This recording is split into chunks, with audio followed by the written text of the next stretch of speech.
السلام عليكم.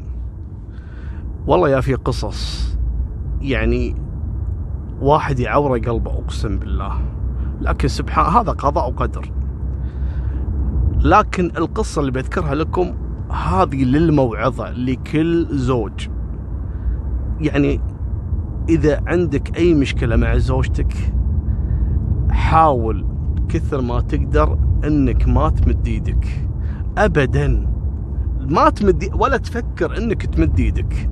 أول شيء شرعا ما يجوز، ثانيا قانونا أنت مجرم، راح تفقد حياتك وحياة أبنائك. أغلب المشاكل الزوجية اللي يكون فيها الزوج عنيف يعني بالنهاية إما الزوج يقتل الزوجة أو الزوجة تقتل الزوج. يا جماعة دمار دمار عائلي شامل.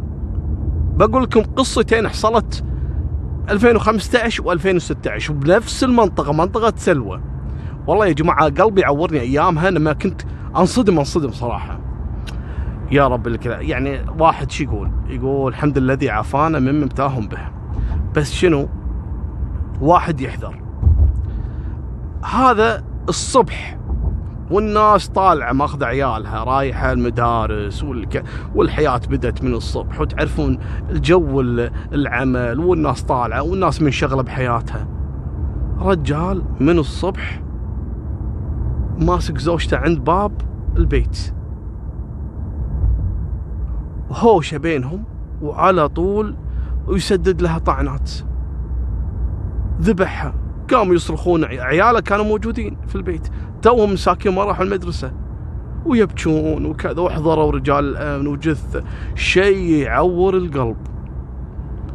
راحت القضية وحكموا عليه أول درجة إعدام، بعدين قالوا الرجال يعاني من اضطرابات نفسية، وفعلا كان يتعالج في الطب النفسي بسبب المشاكل اللي بينهم. قصة شيء يبكي. بعدين حكموا عليه بالإعدام، وللحين قضيته تداول يعني من سنة 2015. 2016 رجل يقتل طليقته.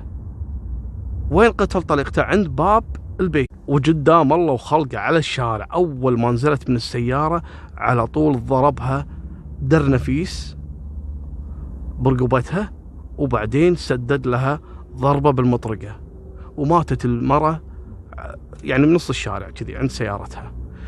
الفيديوهات والله العظيم أنا عندي فيديو لو تشوفونه ما تنامون الليل، لأنه واحد ما أدري عليه قلب صراحة مصور رجال وهو يبكي قاعد عند باب البيت وحاط ايده على راسه، وزوجته يمه تنزف دم ميته، والناس تبكي وحريم تبكي. والله أنا ما حاط الفيديو هذا، بحط لكم فيديو أخف شوي مصور شوي من بعيد، ومنظر شيء يحزن. الرجال يبكي يعني خلاص فقد حياته، يا انه ياخذ مؤبد اذا عاد عنده عذر، ولا ياخذ اعدام.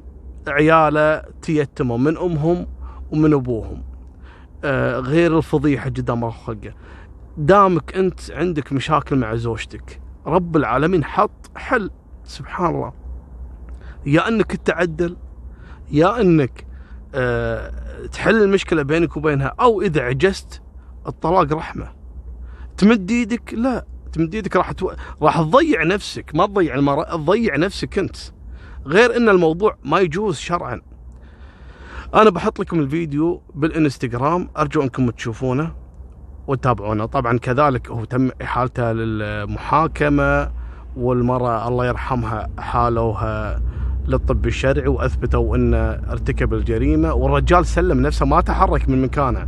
شوفوا الفيديو عشان تعرفون قيمة المأساة. في يعني أقوال على كذا قصة صارت، اللي ذابح زوجته، ذابح طليقته، إنه ذبحته بالنفقة وما رحمته وخذوا راتبه وكذا، واضطر إنه يقتلها لأنه حس إنه فقد حياته. لا والله فلوس الدنيا كلها ما تسوى يوم داخل السجن. فاحذروا يا جماعة، لا تكبرون المشاكل، ودائما واحد ويا زوجته يكبر راسه. المرأة تبقى يعني خلقنا من ضلع أعوج، مو معناتها أن يعني هم سيئين، لا، يعني رب العالمين خلقهم بهالضعف هذا. لأن هذا جمال المرأة، إنها ضعيفة ما هي قوية. لذلك أنت الواجب عليك أنك تكون أكثر عطف وأكثر رحمة عليهم، ما تستقوي.